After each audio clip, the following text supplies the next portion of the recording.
Straight ലൈനിലേക്ക് വീണ്ടും സ്വാഗതം.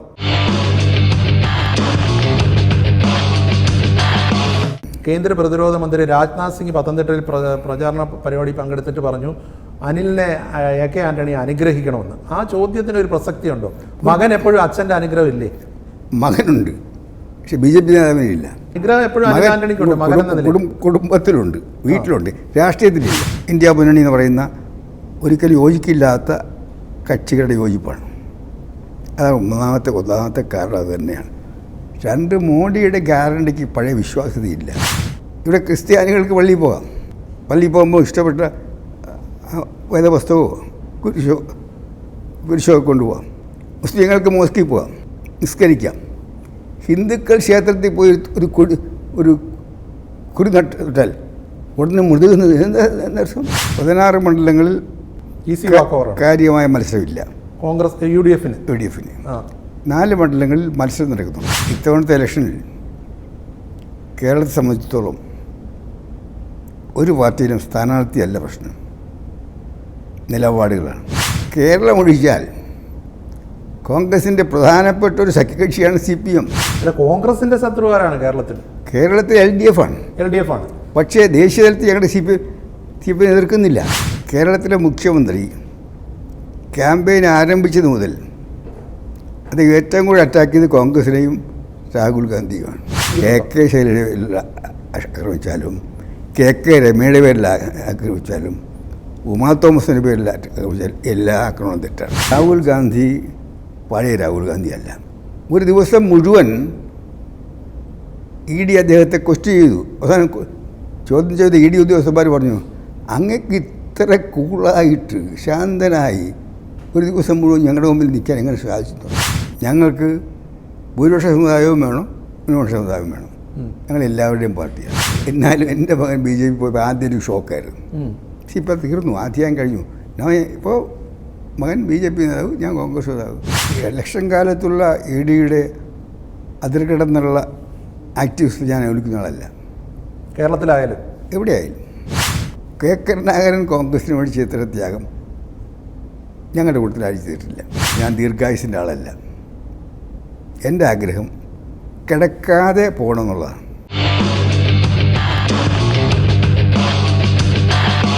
സമുന്നത കോൺഗ്രസ് നേതാവ് ആദരണീയനായ ശ്രീ AK ആന്റണിയാണ് നമ്മുടെ ഇന്നത്തെ അതിഥി. നമസ്കാരം ശ്രീ AK ആന്റണി. നമസ്കാരം. വോട്ടെടുപ്പിന് ഇനി ഏതാനും ദിവസങ്ങൾ മാത്രമേ ബാക്കിയുള്ളൂ. കഴിഞ്ഞ തവണ 20-ൽ 19 വിജയിച്ചു. ഇത്തവണ എന്താണ് പ്രതീക്ഷ? എൻ്റെ പ്രതീക്ഷ ഇത്തവണ 20-20 ജയിക്കുമെന്നുള്ളതാണ്. പക്ഷേ പല മണ്ഡലങ്ങളിലും വാശിയേറിയ ത്രികോണ മത്സരം നടക്കുന്നുണ്ട്. 16 മണ്ഡലങ്ങളിൽ കാര്യമായ മത്സരമില്ല. കോൺഗ്രസ് UDF ന് 4 മണ്ഡലങ്ങളിൽ മത്സരം നടക്കുന്നുണ്ട്. പക്ഷേ ആ മത്സരം ഞങ്ങൾ മനസ്സിലാക്കുന്നുണ്ട്. അവിടെ കുറച്ചുകൂടി ശ്രദ്ധ കേന്ദ്രീകരിക്കുകയാണ്. അവിടെ രാഞ്ഞു പിടിച്ചാൽ അവസാനം 20-20 കിട്ടുന്നതാണ്. ഇപ്പോൾ 4 മണ്ഡലങ്ങളിൽ തിരുവനന്തപുരം ഉൾപ്പെടുമോ? തൃശ്ശൂർ, വടകര, മണ്ഡലത്തിൽ പേര് വരത്തില്ല. തിരുവനന്തപുരത്ത് ഇത്തവണ 4ാമത്തെ ഊഴമാണ് ശശി തരൂരിൻ്റേത്. പക്ഷേ പാർട്ടിക്കുള്ളിൽ തന്നെ അദ്ദേഹത്തോട് അത്ര ഒരു ഒരു വലിയ മതിപ്പില്ല, ഒരു വേണ്ടത്ര പിന്തുണ കിട്ടുന്നില്ല എന്നൊക്കെയുള്ള മർമറിങ് ഉണ്ട്. ഇല്ല, ശശി തരൂർ തുടങ്ങി ജയിക്കും തീർച്ചയായിട്ടും. കാരണം അദ്ദേഹത്തിൻ്റെ ഈ കഴിഞ്ഞ 15 വർഷക്കാലത്തെ പ്രവർത്തനത്തിനിടയിൽ അദ്ദേഹത്തിൻ്റെ ഓഫീസ് ജനങ്ങളുമായിട്ട് അത്ര ബന്ധമില്ല എന്നൊക്കെയുള്ള പല വിമർശനങ്ങൾ വരുന്നു. ഒന്നാമത് ഇത്തവണത്തെ ഇലക്ഷനിൽ കേരളത്തെ സംബന്ധിച്ചിടത്തോളം ഒരു പാർട്ടിയിലും സ്ഥാനാർത്ഥിയല്ല പ്രശ്നം, നിലപാടുകളാണ്. UDFൻ്റെ സപ്പോർട്ടേഴ്സ് എന്ന് പറയുന്നത് ഇന്ത്യൻ ജനാധിപത്യം രക്ഷിക്കണം, ഡോക്ടർ അംബേദ്കർ തയ്യാറാക്കിയ ഇന്ത്യൻ ഭരണഘടന സംരക്ഷിക്കണം, ആ ഭരണഘടന ഒരു വഴികാട്ടി എന്നുകൊണ്ട് മുന്നോട്ട് പോകണമെന്നുള്ളതാണ്. ആ ഭരണഘടനയിൽ പറയുന്ന ആശയങ്ങൾ India, Bharat is A union of state, central എന്നൊരു വാക്ക് പറഞ്ഞിട്ടില്ല. ഫെഡറലിസം, സംസ്ഥാനങ്ങളുടെ അധികാരം, ബഹുസ്വരത, വൈവിധ്യം, മതം, ജാതി, ഭാഷ, വർണ്ണം, വർഗം, വസ്ത്രം, ആഹാരം, ഇതൊന്നും ഈ വൈവിധ്യങ്ങളെല്ലാം ചേർന്നാണ് ഇന്ത്യ. സംരക്ഷിക്കാൻ വേണ്ടിയാണോ കോൺഗ്രസ്? അത് സംരക്ഷിക്കണം. അതാണ് കോൺഗ്രസിന്റെ നിലപാട്. അതുപോലെ തന്നെ ആ ഭരണഘടനയിൽ സാമൂഹ്യ നീതി അജണ്ടയാണ്. ഡോക്ടർ അംബേദ്കർ തയ്യാറാക്കിയ ഭരണഘടനയുടെ ബേസിക് സ്ട്രക്ചർ സംരക്ഷിക്കണം. അതാണ് ഞങ്ങളുടെ ലക്ഷ്യം മാത്രമല്ല, ഇന്ത്യയിലെ ജനാധിപത്യവാദികളുടെ ലക്ഷ്യം അതാണ്. അത് തകർന്നാൽ, ഭരണഘടന അട്ടിമറിച്ചാൽ, മതേതരത്വവും ബഹുസ്വരതയും പോയാൽ ഇന്ത്യ അല്ലാതായി മാറും. ഇന്ത്യയുടെ ഐക്യം തകരും, ആന്തരികശക്തി പോകും. ഇതാണ് ഞങ്ങൾ അറിയപ്പെട്ടത്. ആ ലക്ഷ്യം തന്നെയല്ലേ CPM നേതൃത്വം നൽകുന്ന LDF മുന്നോട്ട് വയ്ക്കുന്നത്? അന്നേരം ആരാണ് കോൺഗ്രസ് നേതൃത്വം നൽകുന്ന UDFന്റെ കേരളത്തിലെ പ്രധാന എതിരാളി? ഇതിലൊരു വളരെ വിചിത്രമാണ് കേരളത്തെ സ്ഥിതി. ഇന്ത്യയിൽ 2014 2019 പ്രതിപക്ഷങ്ങളുടെ ഒരു കൂട്ടായ്മയില്ലായിരുന്നു, ഭിന്നിച്ച് നിൽക്കുകയാണ്. ആ ബ്രിട്ടീഷുകാരൻ്റെ ഡിവൈഡഡ് പോളിസി പോലെ വിഭജിച്ച് ഭരിക്കുക, അത് BJP സഹായിച്ചു. ഇന്ത്യയിൽ ഒരു ഇലക്ഷനിലും BJPക്ക് ഭൂരിപക്ഷം വോട്ടില്ല. അതെ. പക്ഷെ പ്രതിപക്ഷങ്ങളുടെ ഭിന്നിപ്പ് അതുകൊണ്ടാണ് രക്ഷപ്പെട്ടത്. അതുകൊണ്ട് ഇത്തവണ കോൺഗ്രസ്സാണ് മുൻകൈ എടുത്തത്. രാഹുൽ ഗാന്ധിയാണ് പറഞ്ഞത്, നമ്മൾ ഇത്തവണ വൻ പാർട്ടി മേധാവിത്വം കാണിക്കരുത്, പിടിവാശി ഉണ്ടാക്കരുത്, എല്ലാ സീറ്റിലും മത്സരിക്കാൻ നിർബന്ധം കാണിക്കരുതും, നമ്മൾ എത്ര സീറ്റ് മത്സരിക്കുന്നു എന്നുള്ളതല്ല പ്രശ്നം, BJP എത്ര സീറ്റ് തോൽപ്പിക്കുകയാണ് പ്രശ്നം.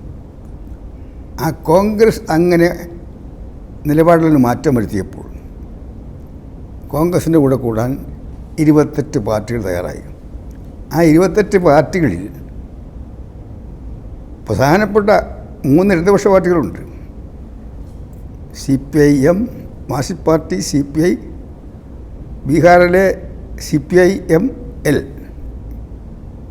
ഇവർ 3 ഇട്ടുണ്ട്. കേരളം ഒഴിച്ചാൽ കോൺഗ്രസിൻ്റെ പ്രധാനപ്പെട്ട ഒരു സഖ്യകക്ഷിയാണ് CPM. അതാണ് ഞാൻ ചോദിച്ചത്. കോൺഗ്രസ് ഇന്ത്യ മുന്നണിയിലെ ഏറ്റവും പ്രധാനപ്പെട്ട സഖ്യകക്ഷിയായി കാണുന്ന ഒരു പാർട്ടിയാണ് CPM. ഇന്ത്യ മുന്നണിയിൽ ഇടതുപക്ഷ പ്രസ്ഥാനങ്ങൾക്ക് പൊതുവെ CPMന് പ്രത്യേകിച്ച് ഞങ്ങളൊരു പരിഗണന കൊടുക്കുന്നുണ്ട്. അതുകൊണ്ട് തമിഴ്നാട്ടിൽ DMK ആണ് നേരത്തെ കൊടുക്കുന്നത്. പക്ഷേ അവിടെ 2 CPM 2 CPI. ആ CPM സ്ഥാനാർത്ഥികളെല്ലാം വോട്ട് പിടിക്കുന്നത് മുഖ്യമന്ത്രി സ്റ്റാലിൻ്റെയും രാഹുൽ ഗാന്ധിയുടെയും ഫോട്ടോ വെച്ചിട്ടാണ്. ആന്ധ്രയിൽ കോൺഗ്രസിൻ്റെ മുന്നണി, അവിടെ ലോക്സഭയിലേക്ക് ഒരു CPM 8 അസംബ്ലി സീറ്റ്. രാജസ്ഥാൻ CPMന് ലോക്സഭ സീറ്റ്. ബംഗാളിൽ അവിടുത്തെ CPM ജനറൽ സെക്രട്ടറി ജയിപ്പിക്കാൻ വേണ്ടി മുന്നണിയിൽ ഉറക്കുന്ന കോൺഗ്രസ്സാണ്. ത്രിപുരയിൽ പ്രിയങ്ക ഗാന്ധി പോയി ഏറ്റവും കൂടുതൽ ക്യാമ്പ് നടത്തിയത് CPM വേണ്ടിയിട്ടാണ്. അപ്പോൾ കേരളം ഒഴിച്ചുള്ള എല്ലാ സ്റ്റേറ്റുകളിലും CPM കോൺഗ്രസിൻ്റെ ഏറ്റവും വലിയ സഖ്യകക്ഷി. കേരളത്തിൽ മാത്രം വ്യത്യസ്ത നിലപാട്. അത് കേരളത്തിൽ CPM ആലോചിക്കേണ്ടതാണ്. കാരണം കേരളത്തിൽ CPMും കോൺഗ്രസും തമ്മിൽ 2 മുന്നണിയാണ്. LDF സഹകരിക്കാൻ പറ്റില്ല. അല്ല, അത് അങ്ങനെയാണ്. കേരളത്തിൽ രാഷ്ട്രീയ സാഹചര്യമാണ്, കെമിസ്ട്രി ഇതാണ്. പക്ഷേ കേരളത്തിലെ എതിർപ്പ് കേരളത്തിലെ പ്രശ്നങ്ങളും ആകാമായിരുന്നു. കേരളത്തിലെ പാർട്ടി നേതൃത്വത്തോട്, ഗവൺമെൻറ്റിനോട്. പക്ഷേ ദേശീയ തലത്തിൽ ഭിന്നിപ്പ് കൊണ്ടുവരേണ്ട കാര്യമില്ലായിരുന്നു. CPMനെ പറ്റി തെറ്റ്, കേരളത്തിലെ മുഖ്യമന്ത്രി ക്യാമ്പയിൻ ആരംഭിച്ചത് മുതൽ അത് ഏറ്റവും കൂടുതൽ അറ്റാക്ക് ചെയ്ത് കോൺഗ്രസിനെയും രാഹുൽ ഗാന്ധിയുമാണ്. അത്രയും ശക്തമായിട്ട് നരേന്ദ്രമോദി അറ്റാക്ക് ചെയ്യുന്നില്ല. സ്റ്റാലിൻ്റെ ഭാഷ ഒരിക്കലും പിണറായി മോഡിയെ അറ്റാക്ക് ചെയ്യാൻ ഉപയോഗിച്ചിട്ടില്ല. അപ്പോൾ ഇവിടുത്തെ പ്രശ്നം കേരളത്തിലെ CPMനും മുഖ്യമന്ത്രി പിണറായി വിജയനും അവരുടെ മുഖ്യ എതിരാളി നരേന്ദ്രമോദി RSSൻ്റെ പ്രത്യയശാസ്ത്രം BJP ആണോ അതോ കോൺഗ്രസിൻ്റെ രാഹുൽ ഗാന്ധിയാണോ അവരാണ് തീരുമാനിക്കേണ്ടത്. അല്ല, കോൺഗ്രസിൻ്റെ ശത്രു ആരാണ് കേരളത്തിൽ? കേരളത്തിൽ LDF ആണ്. പക്ഷേ ദേശീയ തലത്തിൽ ഞങ്ങളുടെ CPM എതിർക്കുന്നില്ല. 28 സഖ്യകക്ഷികളുമായി ദേശീയ തലത്തിൽ ഒരുമിച്ച് നിൽക്കുന്ന കോൺഗ്രസ് മുന്നണിയിലെ ഒരു പ്രധാന പാർട്ടിയാണ് CPM. ആ പാർട്ടിയുടെ ഇന്ത്യയിലെ ഏക മുഖ്യമന്ത്രിയെ ജയിലിലടയ്ക്കാത്തത് എന്തെന്ന് ശ്രീ രാഹുൽ ഗാന്ധി കഴിഞ്ഞ ദിവസം ചോദിച്ചു. അതൊരു രാഷ്ട്രീയ പക്വതയില്ലായ്മയല്ലേ? ഈ ഇലക്ഷൻ ക്യാമ്പയിൻ തുടങ്ങിയ അന്ന് മുതൽ നിർഭാഗ്യം എന്ന് പറയട്ടെ പിണറായി വിജയൻ ദിവസവും രാഹുൽ ഗാന്ധി അറ്റാക്ക് ചെയ്യാണ്. അങ്ങനെ ഉണ്ടാക്കിയൊരു പ്രകോപനപരമായ അന്തരീക്ഷം കേരളം നിൽക്കുന്നു. അല്ല, കേരളത്തിൽ LDF ആണ് എതിരാളിയെങ്കിൽ പിന്നെ സ്വാഭാവികമായിട്ട് അവർ അറ്റാക്ക് ചെയ്യേണ്ടി വരില്ലേ? അത് കേരളത്തിലെ കോൺഗ്രസ് അറ്റാക്ക് ചെയ്ത പോരെ? രാഹുൽ ഗാന്ധി 2019 അവിടെ മത്സരിക്കുകയല്ലേ? രാഹുൽ അന്ന് ഇന്ത്യ മുന്നണി ഇല്ലല്ലോ. ഇത്തവണ ചെയ്യേണ്ടിയിരുന്നത് ഇന്ത്യ മുന്നണി വന്നു കഴിഞ്ഞപ്പോൾ ആ പ്രത്യേക സാഹചര്യത്തിൽ വയനാട്ടിൽ LDF മത്സരിക്കാതെ ഇതാണ് വേണ്ടിയിരുന്നത്. അല്ല, ഇന്ത്യ മുന്നണി വന്ന സാഹചര്യത്തിൽ രാഹുൽ ഗാന്ധിക്ക് അമേഠിയിലോ റായ്ബറേലിയിലോ മത്സരിച്ചാൽ പോരായിരുന്നു. കേരളത്തിൽ വന്ന് ഇടതുപക്ഷത്തെ എതിർക്കേണ്ട ഉണ്ടായിരുന്നു എന്നുള്ള ഇന്ത്യ മുന്നണി വരുന്നതിന് മുമ്പ് രാഹുൽ ഗാന്ധി സിറ്റിംഗ് MP ആണല്ലോ. അല്ല, സിറ്റിംഗ് MP ആണ്. അദ്ദേഹം 4 ലക്ഷത്തിൽ പരം വോട്ടിന്, ചെറിയ വോട്ടല്ല, 4 ലക്ഷത്തിൽ പരം വോട്ടിന് ഭൂരിപക്ഷത്തോടു കൂടി വയനാട്ടിലെ ജനങ്ങൾ ജയിപ്പിച്ച് അവരുടെ കുടുംബാംഗമായിട്ട് രാഹുൽ ഗാന്ധി സ്വീകരിച്ചിരിക്കുകയാണ്. ആ രാഹുൽ ഗാന്ധി കേരളം വിട്ടു പോകുന്നത് ശരിയാണ്? അല്ല, BJPയെ നേരിടുന്ന പ്രധാന പാർട്ടിയാണ് ഇന്ത്യയിൽ കോൺഗ്രസ് ആണ് അതിൽ മുന്നിൽ നിൽക്കുന്നത്. ആ പാർട്ടിയുടെ ദേശീയ നേതാവ്, അതിൻ്റെ പരമോന്നത നേതാവെന്ന് പറയാവുന്ന ഇപ്പോൾ ഖാർഗെയാണ് പ്രസിഡന്റ് എങ്കിൽ പോലും രാഹുൽ ഗാന്ധിയിലാണ് എല്ലാവരും പ്രതീക്ഷ അർപ്പിച്ചിരിക്കുന്നത്. ആ രാഹുൽ ഗാന്ധി പ്രത്യേകിച്ച് മുന്നണി നിലവിൽ വന്ന സാഹചര്യത്തിൽ വയനാട്ടിൽ മത്സരിക്കുന്നു, അമേഠിയിലോ റായ്ബറയിലോ മത്സരിക്കാതെ പോയപ്പോൾ മറ്റൊരു സന്ദേശം കൂടെ അത് നൽകുന്നുണ്ട്. കാരണം ഒളിച്ചോടുകയാണെന്ന്. ഇല്ലല്ലോ, റായ്ബറയിലെയും അമേഠിയിലെയും കാര്യം അവിടെ ഇരിക്കട്ടെ. 5ാം റൗണ്ടിലാണ് ഇലക്ഷൻ. അന്നേരം മത്സരിക്കും. നോട്ടിഫിക്കേഷൻ വന്നിട്ടില്ല. നിങ്ങൾ കാത്തിരിക്കുക. മത്സരിക്കുമെന്നാണ് പറയുന്നത്. അവിടെ നെഹ്റു ഫാമിലിയിലെ കാൻഡിഡേറ്റ് ഉണ്ടാകും. നിങ്ങൾ നോട്ടിഫിക്കേഷൻ പോലും വന്നിട്ടില്ലല്ലോ. വധേര ആയിരിക്കുമോ? വധേര ആ ഫാമിലി അല്ലല്ലോ. അന്നേരം പ്രിയങ്കയോ രാഹുലോ ഉണ്ടാവും? തീർച്ചയായിട്ടും ഉണ്ടാവും. ആരെന്ന് അവർ തീരുമാനിക്കും. അല്ല, ഇതിൻ്റെ അകത്ത് പൊതുവെ BJP ഞാൻ പറയാം, ഓരോ റൗണ്ടല്ലേ. ഇന്ന് ഫസ്റ്റ് റൗണ്ട് ഇലക്ഷൻ കഴിഞ്ഞു. ഇന്നലെ 4ാമത്തെ റൗണ്ട് ഇലക്ഷൻ്റെ നോട്ടിഫിക്കേഷൻ വന്നു. 5ാമത്തെ റൗണ്ട് ഇലക്ഷൻ്റെ നോട്ടിഫിക്കേഷൻ വരട്ടെ. അതുവരെ നിങ്ങൾ ക്ഷമ കാണിക്കുക. അല്ല, രാഷ്ട്രീയത്തിൽ ചില തന്ത്രങ്ങൾ വേണ്ടേ? ആ സസ്പെൻസ് അവിടെ ഇരിക്കട്ടെ. അതിരിക്കട്ടെ. അല്ല, കോൺഗ്രസിൻ്റെ ഒരു ഈ രാഹുൽ ഗാന്ധി പിന്നെ ഉത്തരേന്ത്യയിൽ മത്സരിക്കാതിരിക്കുന്നതിനെ BJP ആണ് ഏറ്റവും വലിയ രീതിയിൽ വിമർശിക്കുന്നത്. കാരണം സുരക്ഷിത മണ്ഡലമല്ല. അമേഠിയും റായ്ബറേലിയും ഒക്കെ വർഷങ്ങളായിട്ട് കോൺഗ്രസിൻ്റെ ഇരുന്ന് കഴിഞ്ഞ തവണ പോയി സ്മൃതി ഇറാനിയോട് അവിടെ പരാജയപ്പെടേണ്ടി വന്നു. അന്നേരം അവിടുന്ന് ഒരു ഒളിച്ചോട്ടമാണ് കേരളത്തിലേക്ക് എന്നുള്ള ആരോപണം BJP ആണ്. നിങ്ങൾ അതിൻ്റെ അത്തരം പ്രചരണ ആയുസ് 5ാം റൗണ്ട് ഇലക്ഷൻ്റെ നോട്ടിഫിക്കേഷൻ വരുമ്പോൾ തീരും. അങ്ങനെയാണെങ്കിൽ പിന്നെ അന്നേരം വയനാട്ടിൽ എന്തിനാ മത്സരിക്കുന്നത്? വയനാട് നേരത്തെ മത്സരിക്കുകയല്ലേ, അവിടെ സിറ്റിംഗ് ആണ്, പുതിയതായിട്ട് മത്സരിക്കുകയല്ല. എൻ്റെ ചോദ്യത്തിന് ഞാൻ വളരെ സ്ട്രൈറ്റ് ഉത്തരം പറയാണ്. വയനാട് രാഹുൽ ഗാന്ധി പുത്തനായിട്ട് ഇന്ത്യ മുന്നണി വന്നതിന് ശേഷം കേരളത്തിൽ മത്സരിച്ചാൽ ഈ ചോദ്യത്തിന് പ്രസക്തിയുണ്ട്. രാഹുൽ ഗാന്ധി വയനാട്ടിലെ സിറ്റിംഗ് MP ആണ്. സിറ്റിംഗ് MP ആണ്. കേരളത്തിൽ വന്ന് മത്സരിക്കുന്ന ഏതൊരു സ്ഥാനാർത്ഥിയെ, സിറ്റിംഗ് MP ആണെങ്കിലും ന്യൂ കമർ ആണെങ്കിലും, എതിർക്കേണ്ട ഉത്തരവാദിത്തം എതിരായിട്ട് മത്സരിക്കുന്ന പാർട്ടിയുടെ നേതാവ് എന്നുള്ള നിലയിൽ പിണറായിക്കില്ലേ? ഞാൻ തുടക്കം മുതൽ ഇത്ര പേഴ്സണൽ അറ്റാക്ക് വേണ്ടായിരുന്നു. ഞാൻ അത് പറഞ്ഞില്ല. ഇത്രയും കൂടിപ്പോയി. അതിൻ്റെ ആവശ്യം കുറച്ചുകൂടെ മിതത്വം പാലിക്കണമായിരുന്നു. തുടക്കം മുതൽ മോഡിയേക്കാൾ ശക്തമായി രാഹുൽ ഗാന്ധി എതിർക്കുന്ന ഒരു നിലപാടിലേക്ക് മാർക്സിസ്റ്റ് പാർട്ടിയും മുഖ്യമന്ത്രിയും പോയി കൂടായിരുന്നാണ് എൻ്റെ നിലപാട്. It was agree to disagree. അങ്ങ് എത്രയോ തെരഞ്ഞെടുപ്പുകൾ കണ്ട വളരെ സീസൺഡ് ആയിട്ടുള്ള ഒരു പൊളിറ്റീഷ്യനാണ്. പക്ഷേ മുമ്പൊന്നും ഇല്ലാത്ത രീതിയിൽ ഈ തെരഞ്ഞെടുപ്പിൽ കേരളത്തിൽ മുന്നണികൾ സ്ഥാനാർത്ഥികളും തമ്മിൽ വ്യക്തിഹത്യ നടത്തുന്നു, സൈബർ ആക്രമണം നടത്തുന്നു, പരസ്പരം ചെളിവാരി എറിയുന്നു. ഇങ്ങനൊന്നും മുമ്പ് ഇങ്ങനെ കണ്ടിട്ടില്ലായിരുന്നു. ഇത് അത്ര നല്ല പ്രവണതയാണ്. ഉദാഹരണത്തിന് വടകരയിൽ KK ശൈലജയോട് നടത്തിയ സൈബർ ആക്രമണം, അവരുടെ ചിത്രങ്ങൾ പോലും മോർഫ് ചെയ്ത് കാണിച്ചു. അതിൽ എതിർ സ്ഥാനാർത്ഥിക്ക് പങ്കുണ്ടെന്ന് അവർ ആരോപിക്കുക പോലും ചെയ്യുന്നു. എന്ത് പറയും? ഈ സൈബർ ആക്രമണം കേരളത്തിൽ പുതുതല്ല. അത് വളരെ നിർഭാഗ്യകരമായ ട്രെൻഡാണ്. അതൊരു ഒളിപ്പോരാണ്. പെൺമീഡിയയിലാകുമ്പോഴത്തേക്ക് പേര് വെച്ച് പറയണം. സൈബർ ആക്രമണം കേരളത്തിലെ ഒരു ഭീരുക്കളുടെ നിലപാടാണ്. ആ ആക്രമണത്തിന് ഏറ്റവും വലിയ ഇര ഞാനാണ്. 2004 കേരളം വിട്ടതിന് ശേഷം, സോഷ്യൽ മീഡിയ വന്നതിന് ശേഷം ഏറ്റവും കൂടുതൽ ഭീകരാക്രമണം സൈബറിൽ കൂടി നേരിട്ടുള്ള ഞാനാണ്. 2019 ഇലക്ഷനിൽ കോൺഗ്രസ് തോറ്റതിന് കാരണക്കാരനാണ് ഞാനെന്ന് പറഞ്ഞുകൊണ്ട് സൈബർ ആക്രമണം വന്ന് ഭീകരമായ ആക്രമണം നടന്നതാണ്. നിങ്ങൾ പരിശോധിക്കൂ. ഭീകരമായ ആക്രമണം. ഇതൊക്കെ ഒരു തെറ്റായ പ്രവണതയാണ്. നേരെ നേരെ എതിർക്കുക. ഒളിപ്പോരാൾ നല്ലതല്ല, ആ സംസ്കാരം നല്ലതല്ല. ആര്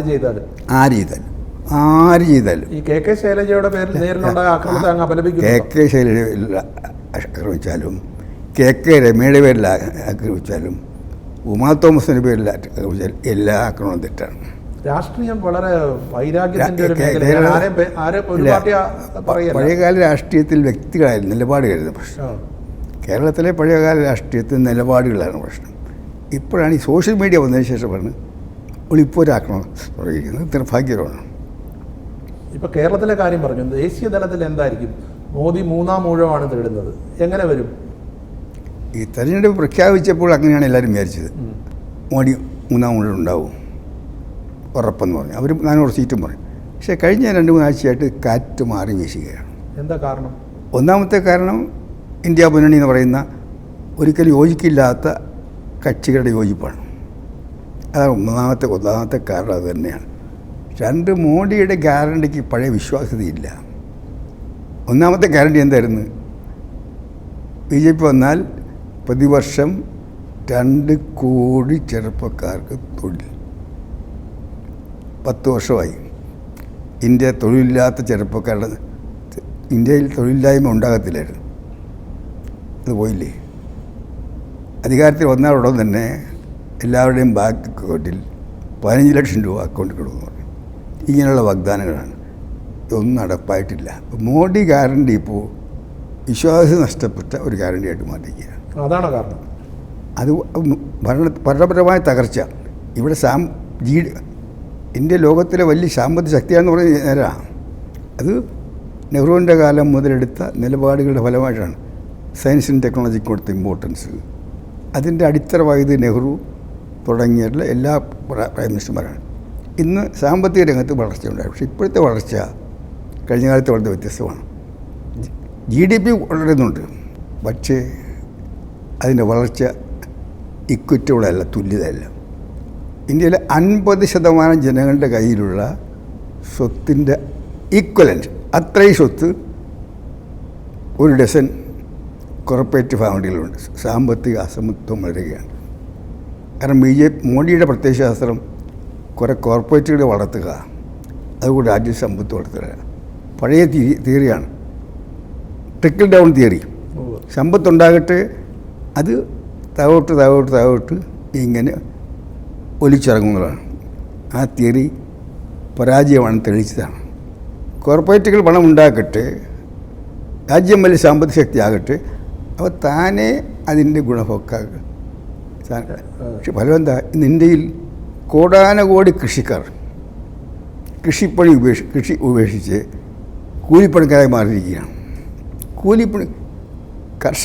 ചെറുകിട കർഷകർ കോടാനകോടി ചെറുകിട കർഷകരിൽ കൂലിപ്പണിക്കാരായിട്ട് മാറിയിരിക്കുകയാണ്.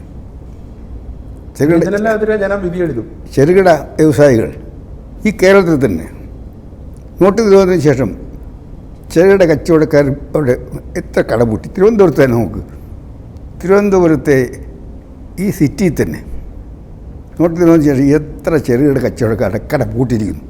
കടപൂട്ടിയവർ പല കടകളിലും, പൂട്ടാത്ത കടകളിൽ ഇപ്പോൾ ജോലിക്കാരില്ല, മുതലാളിമാർ തന്നെ ജോലിക്കാരായിരിക്കുകയാണ്. അപ്പോൾ ഇതിന് തിരിച്ചടി ഉണ്ടാകും. അതിനേക്കാൾ കൂടുതൽ വർഗീയ ധ്രുവീകരണം ഒരു കാലഘട്ടമുണ്ട്. ആദ്യമൊക്കെ ഒരു കുറേ ഫലിച്ചു, പക്ഷെ ഇപ്പോൾ ഫലിക്കുന്നില്ല. രാമക്ഷേത്രം പോലും BJP ശിലാന്യാസത്തിന് വേണ്ടി കല്ലുകൾ കൊണ്ടുപോയപ്പോൾ അത് ഓരോ ഹൈന്ദവ ഭവന വീടുകളിലും സ്ത്രീകളുണ്ടാക്കിയിട്ടുള്ള വികാരപരമായ അന്തരീക്ഷം വളരെ വലുതാണ്. കാരണം എന്താ? രാമക്ഷേത്രം വരുന്നതിന് എല്ലാവരും അനുകൂലമാണ്. പണ്ടത്തിൽ നിന്ന് വ്യത്യസ്തമായി ഇന്ത്യയിലെ എല്ലാ മുസ്ലിം സംഘടനകളും പറഞ്ഞു, കേരളത്തിൽ ഷാദിക്കാലിൽ തങ്ങൾ പരസ്യമായി പറഞ്ഞു, ഞങ്ങൾ രാമക്ഷേത്രത്തെ അനുകൂലിക്കുന്നു. പക്ഷേ കാരണം സുപ്രീം കോടതി വിധിയാണ്. പക്ഷേ ആ വിധിയിൽ പറഞ്ഞിരിക്കുന്ന പോലെ തൊട്ടടുത്ത് ഒരു പള്ളി കൂടി പണിയാൻ സാധിക്കണം. അതിൻ്റെ സ്ഥലം ഏറ്റെടുത്താൽ പള്ളി കൂടി വേഗം പൂർത്തിയാക്കി മാത്രമേ പറയുന്നുള്ളൂ. വളരെ സ്ലോയിലാണ്. രാമക്ഷേത്രം നിർമ്മിച്ചതിന് ആർക്കും വിരോധമില്ല. ഒരുപാട് പേര് സ്വാഗതം ചെയ്യുന്നുണ്ട്. പക്ഷെ ക്ഷേത്രത്തിൻ്റെ പ്രാണപ്രതിഷ്ഠ നടത്തേണ്ടത് രാഷ്ട്രീയക്കാരല്ല. പ്രധാനമന്ത്രി പ്രാണപ്രതിഷ്ഠ പ്രധാനമന്ത്രി നടക്കാൻ തീരുമാനിച്ചതോടുകൂടി ഹൈന്ദവ സമൂഹത്തിൽ സന്യാസിമാരുടെ ഭൂരിപക്ഷം എതിരായി. അതിന് ഏറ്റവും വലിയ പ്രതീകമാണ് 4 ശങ്കരാചാര്യന്മാർ. ശങ്കരാചാര്യർ സ്ഥാപിച്ച 4 മഠങ്ങളിലെ ശങ്കരാചാര്യന്മാർ ഒന്നിച്ചു പറഞ്ഞു, ഞങ്ങൾ വരില്ല.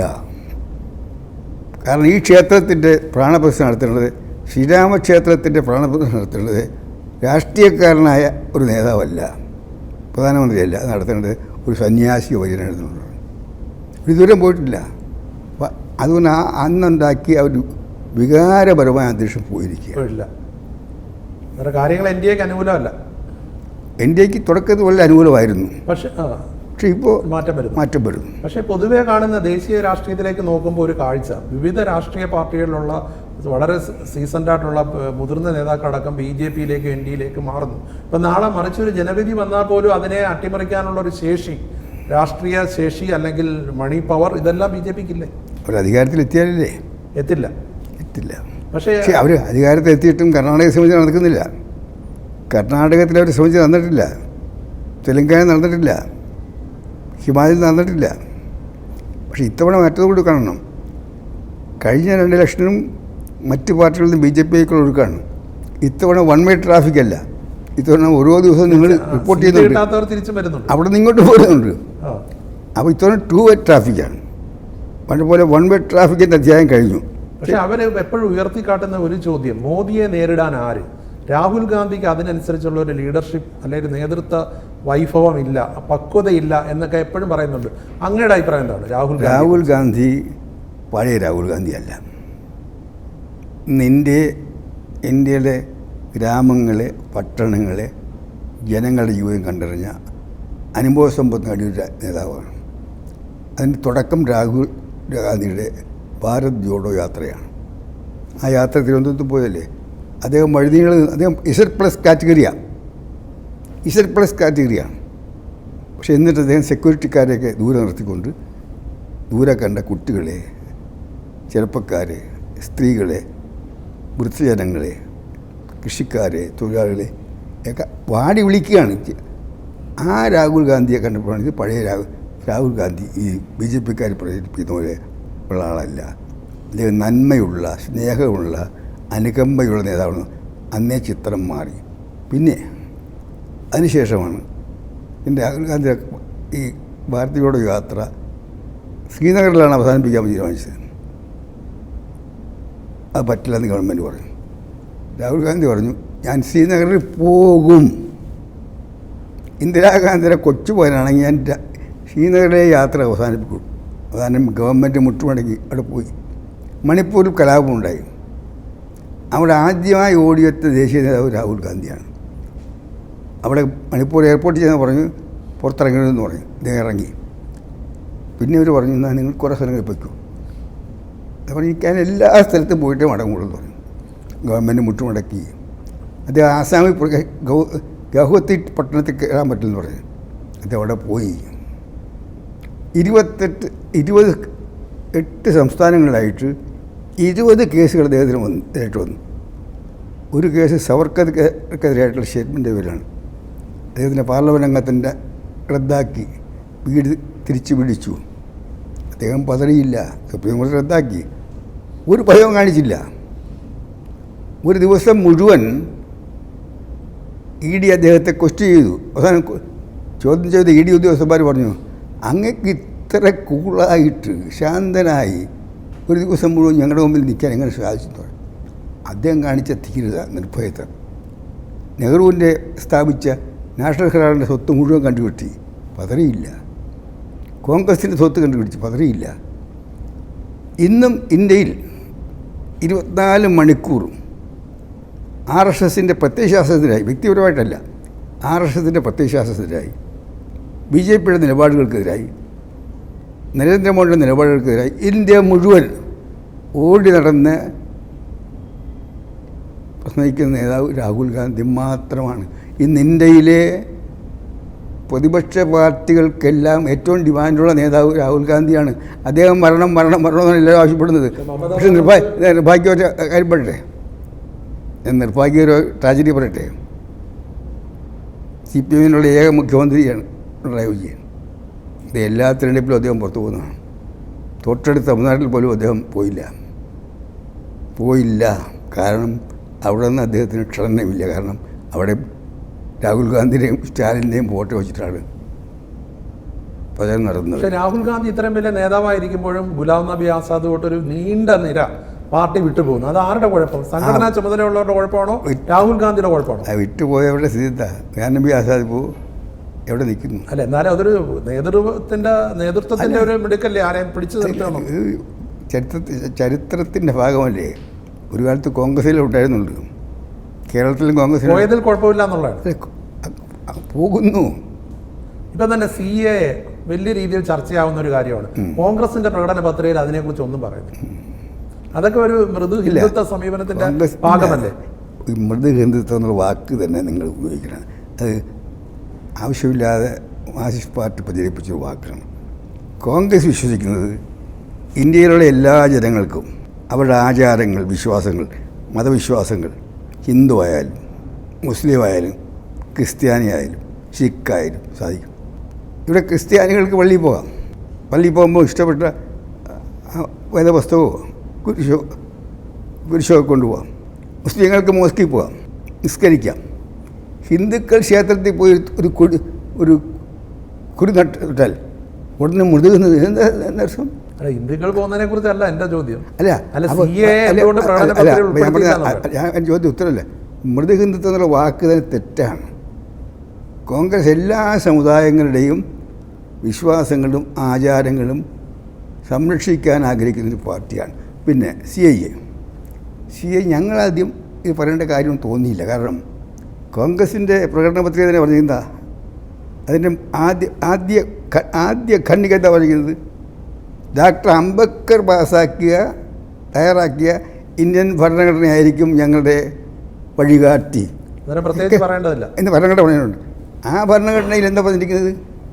ആ ഭരണഘടനയിലെ 2ാം ഭാഗത്ത് പാർട്ട് 2 ആർട്ടിക്കിൾ 5 മുതൽ ആർട്ടിക്കിൾ 12 വരെ പറഞ്ഞിരിക്കുന്നത് സിറ്റിസൺഷിപ്പിനെ കുറിച്ചാണ്.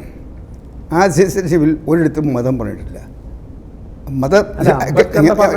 കോൺഗ്രസിന്റെ പ്രകടന പത്രിക ഞങ്ങളുടെ പ്രകടന പത്രിക പറഞ്ഞിരുന്ന ഞങ്ങളുടെ വഴികാട്ടി ആ ഭരണഘടനയാണ്.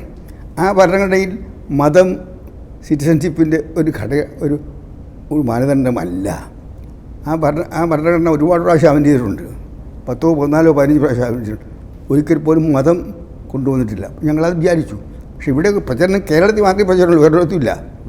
കേരളത്തിൽ CPM പ്രചരണമാക്കിയപ്പോൾ രാഹുൽ ഗാന്ധി മുതൽ എല്ലാവരും പറഞ്ഞു ഞങ്ങൾ അധികാരത്തിൽ വന്നാൽ CIA ഞങ്ങൾ റദ്ദാക്കും എന്ന് പറഞ്ഞിട്ടുണ്ട്. വയനാട്ടിലാണ് ശ്രീ രാഹുൽ ഗാന്ധി മത്സരിക്കുന്നത്. അവിടെ കോൺഗ്രസിന്റെ പതാക ഉപയോഗിക്കുന്നില്ല. അതായത് ലീഗിൻ്റെ പതാക ഇവിടെ വന്നു കഴിഞ്ഞാൽ BJP അത് പാകിസ്ഥാൻ പതാക എന്ന് കഴിഞ്ഞ തെരഞ്ഞെടുപ്പിൽ പ്രചരിപ്പിച്ച പോലെ പ്രചരിപ്പിക്കുമോ എന്നുള്ളൊരു ഭയമാണോ, അല്ലെങ്കിൽ കോൺഗ്രസിൻ്റെ മാത്രം പതാക ഉയർത്തിയാൽ ലീഗ് പിണങ്ങുമോ എന്നുള്ള ആശങ്കയാണോ? എന്താണ് ശരിക്കുള്ള കാരണം? അവിടെ ഒരു പാർട്ടിയുടെ പതാക വേണ്ട ഒരു തീരുമാനം കാരണമുണ്ടല്ലോ. ഞങ്ങൾ തീരുമാനം എടുത്തു. ഞങ്ങൾക്ക് അതാണ് നല്ലത് തോന്നി. അത്രേ ഉള്ളൂ. ഇപ്പം ന്യൂനപക്ഷ സമുദായങ്ങളെ ലീഗ് കോൺഗ്രസിൻ്റെ എത്രയോ വർഷമായിട്ട് 1957 മുതൽ കോൺഗ്രസിൻ്റെ ഘടകകക്ഷിയാണ്.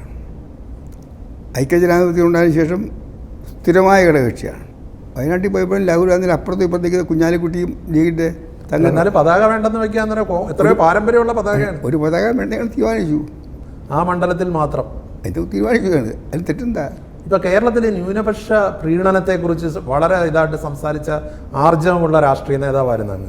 ഇപ്പം CPM-ൻ്റെ നേതൃത്വത്തിലുള്ള LDF-ഉം കോൺഗ്രസിൻ്റെ നേതൃത്വത്തിലുള്ള UDF-ഉം മത്സരിച്ച് ന്യൂനപക്ഷ പ്രീണനമല്ലേ നടത്തുന്നത്? ഞങ്ങൾ ന്യൂനപക്ഷ പ്രീണനം ഞങ്ങൾ ഭൂരിപക്ഷത്തിന് കൂടെയുമാണ്, ന്യൂനപക്ഷത്തിന് കൂടെയാണ്. കോൺഗ്രസിനെ കൂടുതൽ ഏറ്റവും വലിയ ആക്ഷേപം കോൺഗ്രസ് സമുദായങ്ങളുടെ ഫെഡറേഷൻ എന്നുള്ളതാണ്. ഞങ്ങൾക്ക് ഭൂരിപക്ഷ സമുദായവും വേണം, ന്യൂനപക്ഷ സമുദായവും വേണം. ഞങ്ങൾ എല്ലാവരുടെയും പാർട്ടിയാണ്. ഒരു തെരഞ്ഞെടുപ്പിലും ഒരു സമുദായത്തെ ഒറ്റ തിരിഞ്ഞ് ഞങ്ങൾ ആക്രമിച്ചിട്ടില്ല. കേരളത്തിൽ രാഷ്ട്രീയ പാർട്ടികൾ ന്യൂനപക്ഷ പ്രീണനം നടത്തുന്നതായിട്ട് അങ്ങേക്ക് തോന്നുന്നുണ്ട്? കോൺഗ്രസ് അങ്ങനെ പ്രീണിപ്പിക്കുന്നില്ല. CPM ചെയ്യുന്നുണ്ടോ? കോൺഗ്രസ് ചെയ്യുന്നില്ല. ഇല്ല, എനിക്ക് ഉറപ്പാണ്. കോൺഗ്രസിലെ കേരളത്തിലെ പാർട്ടിയെ നയിക്കുന്നത് കാലഹരണപ്പെട്ട നേതാക്കളാണ്. ഉദാഹരണത്തിന് MM ഹസനെ പോലുള്ള കാലഹരണപ്പെട്ട നേതാക്കളാണെന്ന് പത്തനംതിട്ടയിലെ NDA സ്ഥാനാർത്ഥി പറയുന്നു. ഞാൻ ഒരു കാര്യം പറയട്ടെ. ഫെബ്രുവരി 9-ാം തീയതി തിരുവനന്തപുരത്ത് KPCC ഓഫീസിൽ ഞാൻ പ്രസ് കോൺഫറൻസ് നടത്തി. അവിടെ വച്ചിട്ട് എൻ്റെ നിലപാട് പറഞ്ഞു. മകൻ BJPയിൽ പോയപ്പോൾ ആദ്യം ഒരു മാസം ഷോക്കായിരുന്നു. ഇപ്പോൾ ഒക്കെ ഉൾക്കൊണ്ട് ഞാൻ അദ്ദേഹം വേറൊരു പാർട്ടി BJP നേതാവ്, ഞാൻ അതെന്താണ് തെറ്റ്? ഒരു വീട്ടിലുള്ള രണ്ടുപേര് രണ്ട് രാഷ്ട്രീയ പാർട്ടി പോയത് തെറ്റുണ്ടോ? അപ്പോൾ എൻ്റെ നിലപാട്, ഞാൻ KSUവിൻ്റെ പ്രവർത്തകനായി വർണ്ണാസമരത്തിൽ പങ്കെടുത്തത് മുതൽ എൻ്റെ നിലപാട് കുടുംബം വേറെ രാഷ്ട്രീയം വേറെ. എൻ്റെ വീട്ടിൽ ഞാൻ KSUവിലൊന്നും ഉള്ള കാലം മുതലുണ്ട്. അതുകൊണ്ട് ഇപ്പോഴത്തെ കുടുംബം വേറെ രാഷ്ട്രീയം. മകനിപ്പോൾ BJP നേതാവാണ്. ഞാൻ അദ്ദേഹം പ്രതികരിക്കാൻ ആഗ്രഹിക്കുന്നില്ല. അല്ല, ആ ചോദ്യമല്ല. ഒരു ചോദ്യം ഇപ്പം മകൻ്റെയും അച്ഛൻ്റെയും ചോദ്യമല്ല. ഇപ്പം കഴിഞ്ഞ ദിവസം കേന്ദ്ര പ്രതിരോധ മന്ത്രി, അങ്ങ് പ്രതിരോധ മന്ത്രി ആയിരുന്ന ആളാണ്, കേന്ദ്ര പ്രതിരോധ മന്ത്രി രാജ്നാഥ് സിംഗ് പത്തനംതിട്ടയിൽ പ്രചാരണ പരിപാടി പങ്കെടുത്തിട്ട് പറഞ്ഞു അനിലിനെ AK ആന്റണി അനുഗ്രഹിക്കണമെന്ന്. ആ ചോദ്യത്തിന് ഒരു പ്രസക്തിയുണ്ടോ? മകൻ എപ്പോഴും അച്ഛൻ്റെ അനുഗ്രഹം ഇല്ലേ? മകനുണ്ട്, പക്ഷെ BJP നേതാവിനില്ല. BJP നേതാവിനില്ല. ഇല്ല. അനുഗ്രഹം എപ്പോഴും ആന്റണിക്കുണ്ട്. മകൻ എന്ന നിലയിൽ കുടുംബത്തിലുണ്ട്, വീട്ടിലുണ്ട്, രാഷ്ട്രീയത്തിലില്ല. രാഷ്ട്രീയത്തിൽ അനുഗ്രഹമില്ല. രാഷ്ട്രീയത്തിൽ എൻ്റെ അനുഗ്രഹം കോൺഗ്രസ് സ്ഥാനാർത്ഥിക്കാണ്. ഇപ്പം ജനാധിപത്യ രാജ്യത്ത് ഓരോരുത്തരും അവരുടെ ഇഷ്ടപ്പെട്ട വിശ്വാസ പ്രമാണങ്ങളിൽ അധിഷ്ഠിതമായ രാഷ്ട്രീയ പ്രവർത്തനങ്ങളിൽ ഏർപ്പെടുന്നത് ഒരു തെറ്റാണോ? തെറ്റല്ല. അങ്ങ് അതിലധികം വിഷമിക്കേണ്ട ഉണ്ടോ എന്നുള്ള എൻ്റെ ചോദ്യം. എന്നാലും എൻ്റെ മകൻ BJP പോയപ്പോൾ ആദ്യം ഒരു ഷോക്കായിരുന്നു. പക്ഷെ ഇപ്പോൾ തീർന്നു, അധ്യായം കഴിഞ്ഞു. ഞാൻ ഇപ്പോൾ മകൻ BJP നേതാവ്, ഞാൻ കോൺഗ്രസ് നേതാവ്. ഞങ്ങളുടെ അച്ഛനും മകനും വീട്ടിന് പുറത്ത് ഞാൻ എതിർക്കുന്ന പ്രധാനപ്പെട്ട രാഷ്ട്രീയ എതിരാളിയായിട്ടുള്ള BJPയുടെ നേതാവ്. എനിക്കൊരു തരത്തിലുള്ള സിമ്പതിയുമില്ല. രാഷ്ട്രീയമായിട്ട് എതിർത്തുന്നതിലൊന്നും ഒരു അപാകതയില്ല. പക്ഷേ മകൻ എന്നുള്ള നിലയിൽ, മകൻ എന്ന് നന്നായി വരട്ടെ എന്നൊരു അച്ഛൻ എന്നുള്ള നിലയിൽ ആഗ്രഹിക്കില്ലേ? വീട്ടിൽ വരുമ്പോൾ കുടുംബകാര്യങ്ങളിൽ രാഷ്ട്രീയത്തിൽ ഞാൻ BJP 20 സീറ്റിലും തോക്കണമെന്ന് ആഗ്രഹിക്കുന്ന ഉത്തരമാണ്. അതെ, അതിലൊരു സീറ്റിലാണ് അദ്ദേഹം മത്സരിക്കുന്നത്. 20 സീറ്റിലും BJP തോക്കണമെന്ന് ആഗ്രഹിക്കുന്ന ഉത്തരമാണ്. എന്നാലും മകൻ എന്ന് നന്നായി വരട്ടെ വ്യക്തിപരമായിട്ട്. BJP 20 സീറ്റിലും തോക്കണം. ആ ചിന്തയാണുള്ളത്. ഞാൻ വീണ്ടും ചോദിക്കുകയാണ്, മകനെന്ന് നന്നായി വരട്ടെ ഏതൊരു അച്ഛനും ആഗ്രഹിക്കും. 20 സീറ്റിലും BJP തോക്കണം. അല്ല, അന്ന് തന്നെ അദ്ദേഹം താങ്കൾ ഇവിടെ KPCC ഓഫീസിൽ ഈ പത്രക്കാരെ കണ്ടിട്ട് പറഞ്ഞ കാര്യം, അതിനുശേഷം ഇപ്പം അടുത്തിടെയും ഈ സ്ഥാനാർത്ഥിയായിട്ട് വന്നപ്പം പറഞ്ഞ ആൻ്റണിയുടെ പ്രചരണത്തിന് വേണ്ടി പോകാനിരുന്നതാണ്, പക്ഷേ ആരോഗ്യം അനുവദിക്കുന്നില്ല. പക്ഷേ മകൻ തോൽക്കണം എന്ന് പറഞ്ഞാൽ അതിച്ചിരി കടന്നുപോയില്ല, അത്രയും പറയേണ്ടതുണ്ടായിരുന്നു. എന്തിന് 20 സീറ്റിലും കോൺഗ്രസ് ജയിക്കണം, പത്തനംതിട്ട ആൻ്റണി ജയിക്കണം, എൻ്റെ ആഗ്രഹമാണ്. അതിന് തെറ്റെന്താ? ഇപ്പം തന്നെ അങ്ങ് പ്രതിരോധ മന്ത്രിയായിരുന്നു. ഇപ്പോൾ CPMൻ്റെ പ്രകടന പത്രികയിൽ അവർ പറയുന്ന ഒരു കാര്യം, ആണവായുധങ്ങളെല്ലാം വേണ്ടെന്ന് വയ്ക്കും, പ്രതിരോധ സഖ്യങ്ങളെല്ലാം ഉപേക്ഷിക്കും. ശ്രദ്ധിച്ചോന്നറിയത്തില്ല. അത് പക്ഷേ രാജ്യത്തിൻ്റെ സുരക്ഷയെ ബാധിക്കുന്ന ഒരു വിഷയമല്ലേ? ഈ രാജ്യത്തിൻ്റെ തകർച്ചയ്ക്ക് വഴിയൊളിക്കും. മഹാത്മാഗാന്ധി എതിരെതിരായിരുന്നു. പക്ഷെ 47-ൽ എൻ്റെ സ്വാതന്ത്ര്യമായി ആദ്യം നടന്നത് പാകിസ്ഥാൻ സഹായത്തോടുകൂടി ഒളിപ്പോരാളികൾ കാശ്മീരിലേക്ക് കയറി. കാശ്മീർ ഇന്ത്യയിൽ ലയിക്കാതെ സ്വതന്ത്ര കാശ്മീരാക്കി നിൽക്കാൻ റസാക്കർമാരുടെ സഹായത്തോടെ അവിടെ പട്ടാളം പോകേണ്ടി വന്നു. ഗോവ വിമോചിപ്പിക്കാൻ പട്ടാളം പോകേണ്ടി വന്നു. അതുപോലെ ആണവ പരീക്ഷണം നടത്തേണ്ടി വന്നു. ഇന്ദിരാഗാന്ധിയാണ് നടത്തുന്നത്, ബുക്രാൻ. അതിൻ്റെ വഴി ഒഴുക്കിയത് നെഹ്റുവാണ്. ഹോമി ബാബയെ കൊണ്ട് ആറ്റമിക് എനർജി കമ്മീഷൻ ഉണ്ടാക്കി തുടങ്ങിയതാണ്. ഇന്നത്തെ ലോകത്ത് പ്രത്യേകിച്ച് പാകിസ്ഥാൻ, ഇന്ത്യയുടെ ഏറ്റവും വലിയ, ഇന്നും ഇന്ത്യയുടെ നിലനിൽപ്പിന് ഭീഷണിയായിട്ട് കാശ്മീരിൽ ഭീകരന്മാരെ അയച്ച് ആക്രമിക്കുന്ന പാകിസ്ഥാൻ ഒരു ന്യൂക്ലിയർ ശക്തിയാണ്. ആ സാഹചര്യത്തിൽ നമ്മൾ എന്തെന്ന് വെച്ചാൽ ഇന്ത്യയുടെ അതിർത്തി തുറന്നു കൊടുക്കുകയാണ്. CPMന് എങ്ങനെ തോന്നിയെന്ന് എനിക്കറിയത്തില്ല. മോദി ഭരണത്തെ എതിർക്കുന്ന രാഷ്ട്രീയ നേതാക്കളെ അടക്കം ED, ഇൻകം ടാക്സ് ഉൾപ്പെടെയുള്ള ദേശീയ ഏജൻസികളെ ഉപയോഗിച്ച് അവരെ കോർണർ ചെയ്യുകയും അവരെ ഇപ്പം ഇലക്ട്രൽ ബോണ്ടിലടക്കം പൈസ മേടിക്കുന്ന കാര്യങ്ങളിലടക്കം പല കടുത്ത നിലപാടുകൾ EDയെ കൊണ്ട് കേന്ദ്ര സർക്കാർ ചെയ്യുന്നു എന്നുള്ള ആരോപണമുണ്ട്. പക്ഷേ കേരളത്തിൽ ED നടത്തുന്ന പ്രവർത്തനങ്ങളെല്ലാം കോൺഗ്രസ് പിന്തുണയ്ക്കുന്നതായിട്ടൊരു വിമർശനമുണ്ട്. ഈ ഇലക്ഷൻ കാലത്തുള്ള EDയുടെ അതിർകിടന്നുള്ള ആക്ടിവിസ്റ്റ് ഞാൻ വിളിക്കുന്ന ആളല്ല. കേരളത്തിലായാലും എവിടെയായാലും ഒരു തെളിവുണ്ടെങ്കിൽ ഹാജരാക്കട്ടെ. അല്ലാത്തൊരു കാര്യത്തെക്കുറിച്ച് ഞാൻ അഭിപ്രായം പറയുന്നില്ല. എനിക്ക് ബോധ്യമില്ലാത്തൊരു കാര്യത്തിൽ ഞാൻ പറയത്തില്ല. കോൺഗ്രസ് പിന്നെ ഞാൻ എൻ്റെ രാഷ്ട്രീയത്തിന് വേറെ പ്രത്യേകത കൂടിയുണ്ട്. ഞാൻ രാഷ്ട്രീയ നേതാക്കന്മാരെ തീർക്കും, അവിടെ നിലപാടുകൾ തീർക്കും. പക്ഷേ ഒരിക്കലും എൻ്റെ ഒരു സ്റ്റേറ്റ്മെൻറ്റിലും രാഷ്ട്രീയ നേതാക്കന്മാരുടെ കുടുംബത്തെ ഞാൻ വലിച്ചടിക്കാറില്ല. അത് ശരിയായ പ്രവണതയല്ല. എൻ്റെ കാഴ്ചപ്പാട് എൻ്റെ ശൈലി ഇത്രയും കൊല്ലം ഞാൻ അങ്ങനെ ജീവിച്ചു. ഇനി അവസാന നാളുകളിൽ ആ ശൈലി മാറ്റാൻ ആഗ്രഹിക്കുന്നില്ല. പക്ഷെ അടുത്ത കാലത്തായിട്ട് അത്തരം ഈ വീട്ടിലിരിക്കുന്നവരെ കൂടെ ഈ തെരുവിലേക്ക് വിളിച്ചെടുക്കുന്ന പ്രവണത കൂടി വരികയല്ലേ? എൻ്റെ നിലപാടതാണ്. ഈ പ്രവണത പണ്ടുമുണ്ട്, അപ്പോഴും എൻ്റെ നിലപാടതാണ്. രാഷ്ട്രീയ നേതാക്കന്മാർ എതിർപ്പ് നേരിടാൻ ബാധ്യസ്ഥരാണ്. അമ്പ് കൊള്ളാത്തൊരു കുരുക്കളില്ല. പക്ഷെ എന്തിനാണ് രാഷ്ട്രീയമില്ലാതെ കഴിയുന്ന അവരുടെ ഭാര്യമാരെയും മക്കളെയും രംഗത്തുണ്ട് ഞാൻ ആഗ്രഹിക്കുന്നില്ല. അതുകൊണ്ട് കിട്ടുന്ന രാഷ്ട്രീയ നേട്ടം എനിക്ക് താല്പര്യമില്ല. കോൺഗ്രസിൻ്റെ ദേശീയ മുഖമാണ് അങ്ങ്. മാത്രമല്ല ഇത്രയും കാലം ഈ ഒരു ദീർഘകാല രാഷ്ട്രീയത്തിൽ ഇപ്പോൾ ആദ്യം നമ്മൾ വെറുതെ സംസാരിച്ചപ്പോൾ 84 നിൽക്കുകയാണെന്ന് പറഞ്ഞു. ഈ കാലയളവിലുടനീളം ആദർശത്തിൽ അടിയുറച്ച് മുന്നോട്ട് പോയി. ഇപ്പോൾ നേരത്തെ സംസാരിച്ചപ്പോൾ പറഞ്ഞ് 2019 മറ്റോ സൈബർ ആക്രമണം നേരിടേണ്ടി. വ്യക്തിപരമായിട്ട് വല്ലാതെ നിരാശപ്പെടുത്തിയ അല്ലെ വേദനിപ്പിച്ച സംഭവം രാഷ്ട്രീയത്തിൽ നിന്നുണ്ടായിട്ടുണ്ടോ? വ്യക്തിപരമായി 2004 അടക്കം രാഷ്ട്രീയത്തിലേക്ക് കയറിയ കാലം മുതൽ, രാഷ്ട്രീയത്തിൽ മാത്രമല്ല ജീവിതത്തിൽ ദുരന്തങ്ങളും വേദനകളും ഉണ്ടാകും. അത് ജീവിതത്തിൻ്റെ ഭാഗമാണ്. ആദ്യമൊക്കെ നമ്മൾ അങ്കലാപ്പെടും, പിന്നെ നമുക്ക് അറിയാതെ നമുക്കൊരു മനോഭാവം ഡെവലപ്പ് ചെയ്തു. ഇതൊക്കെ ഫിലോസഫിക്കലായിട്ട് കാണാനായിട്ട് ഇതൊക്കെ ഇതിൻ്റെ ഭാഗമാണ്, ജീവിതത്തിൻ്റെ ഭാഗമാണ്. രാഷ്ട്രീയ ജീവിതത്തിൽ മാത്രമല്ല, വ്യക്തി ജീവിതത്തിലും ദുരിതങ്ങൾ ഒരുപാടുണ്ടാകും. വ്യക്തി ജീവിതത്തിൽ ദുരിതങ്ങൾ കൂടി കടന്നു പോകാത്ത ഏത് കുടുംബമുള്ളത്? ജീവിതത്തിൻ്റെ ഭാഗമായിട്ട് അതൊക്കെ എടുക്കാം. ജീവിതത്തിൻ്റെ ഭാഗമാണ്. ഇപ്പോൾ അങ്ങയോട് ഇപ്പോൾ വീണ്ടും വീട്ടുകാര്യങ്ങൾ ചോദിക്കുകയല്ല.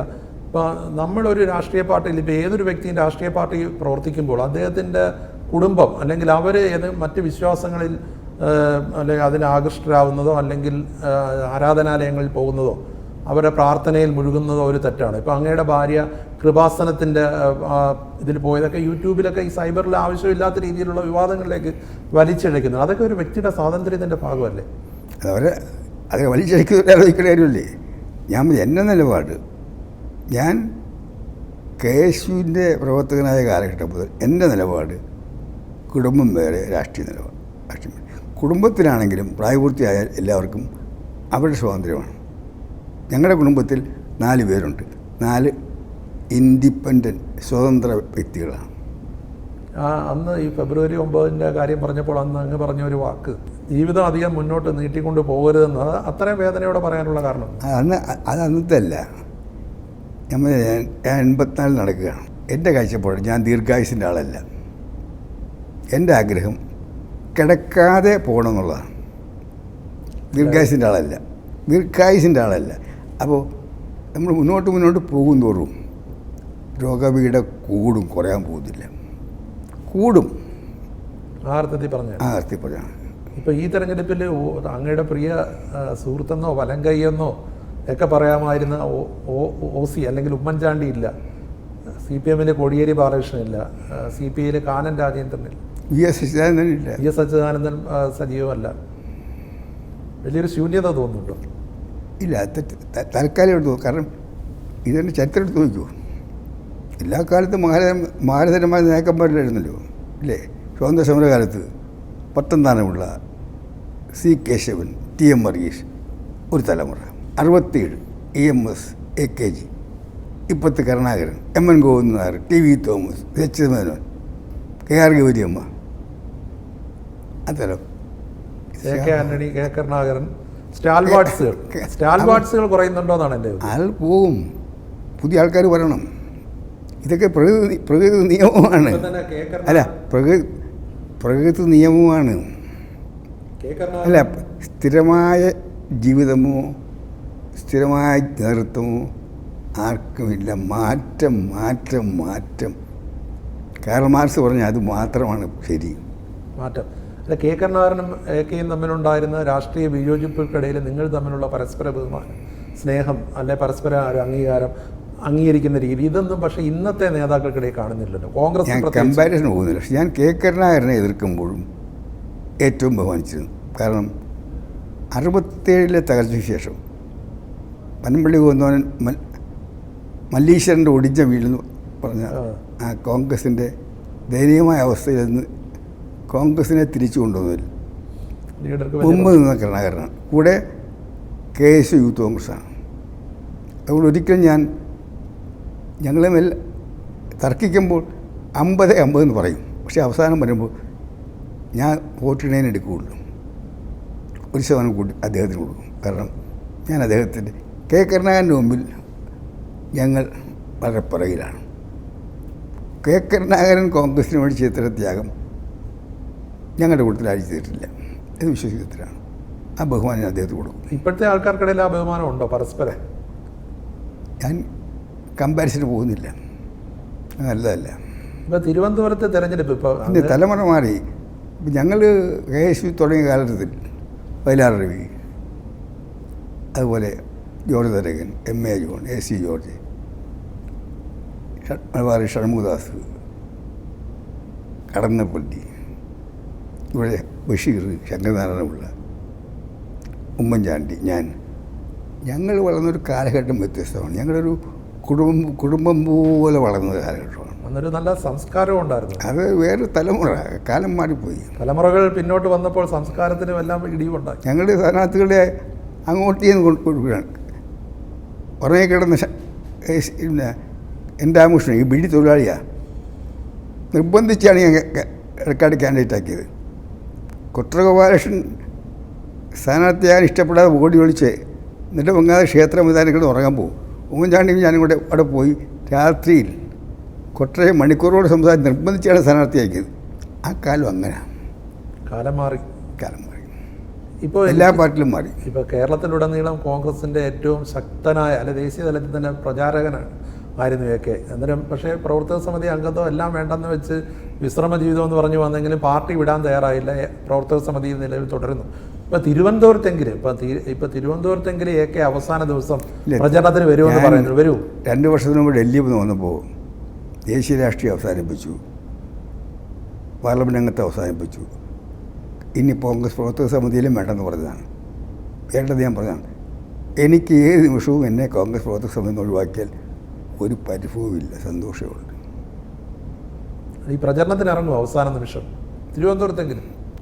എനിക്ക് പറയാൻ പറ്റത്തില്ല. സസ്പെൻസാണ്. ഞാൻ നടന്നു വരുന്ന ദേശം കാണുന്നില്ലേ? നടപ്പിലെ പ്രശ്നമുണ്ട്, ശക്തമായ നടുവേദനയുണ്ട്, ശക്തമായ മുട്ടുവേദനയുണ്ട്. ഇത് രണ്ടും കോവിഡിൻ്റെ പാർശ്വഫലമാണ്. കോവിഡ് പലർക്കും പല പ്രശ്നങ്ങൾ ഉണ്ടാക്കിയിട്ടുണ്ട്. അതിൻ്റെ പ്രയാസങ്ങൾ ഞാൻ അനുഭവിക്കുന്നുണ്ട്. ഈ അഭിമുഖത്തിന് വരുന്നതിന് മുമ്പും എല്ലാം സംസാരിക്കുമ്പോഴൊക്കെ ഇപ്പം പ്രതിദിന പ്രോഗ്രാമൊക്കെ നിശ്ചയിക്കുന്നത് ചെറിയാൻ ഫിലിപ്പാണെന്ന്. അല്ല, ചെറിയാൻ ഫിലിപ്പല്ല, KPCCയുടെ മാധ്യമ വിഭാഗമാണ് പരിപാടി നിശ്ചയിക്കുന്നത്. അത് ചെയർമാൻ ചെറിയാൻ ഫിലിപ്പാണ്. ഒരു കോർഡിനേഷൻ വേണ്ടേ? അല്ല, എൻ്റെ ചോദ്യം ഈ ചെറിയാൻ ഫിലിപ്പുമായിട്ടുണ്ടായിരുന്നു. ചെറിയാൻ ഫിലിപ്പിനോട് പാർട്ടി നീതി കാട്ടിയെന്ന് ഇപ്പോൾ കരുതുന്നു. ഇപ്പോൾ പണ്ടത്തെ സന്തോഷ സഹചാരിയായിരുന്നു. നീതി കാണിച്ചിട്ടില്ല, പാർട്ടി നീതി കാണിച്ചിട്ടില്ല. അപ്പം അതിനുള്ള ശ്രമത്തിൻ്റെ ഭാഗമാണോ ഇപ്പോൾ തിരിച്ചുവരവ്? ഞാൻ കാരണക്കാരനല്ല, അദ്ദേഹം തന്നെ സ്വയം എല്ലാം തീരുമാനിച്ചതാണ്. നീതി കാണിച്ചില്ല എന്നുള്ള അഭിപ്രായമുണ്ട്. ഉണ്ട്. അപ്പോൾ ഇത്രയും നേരം സംസാരിച്ചതിൽ വളരെ നന്ദി. അങ്ങയുടെ പ്രതീക്ഷ പോലെ തെരഞ്ഞെടുപ്പ് ഫലവും വരട്ടെ. സ്റ്റേറ്റിൽ വന്നതിൽ വളരെ സന്തോഷം. Thank you. നിങ്ങൾക്ക് എല്ലാ ആശംസകളും.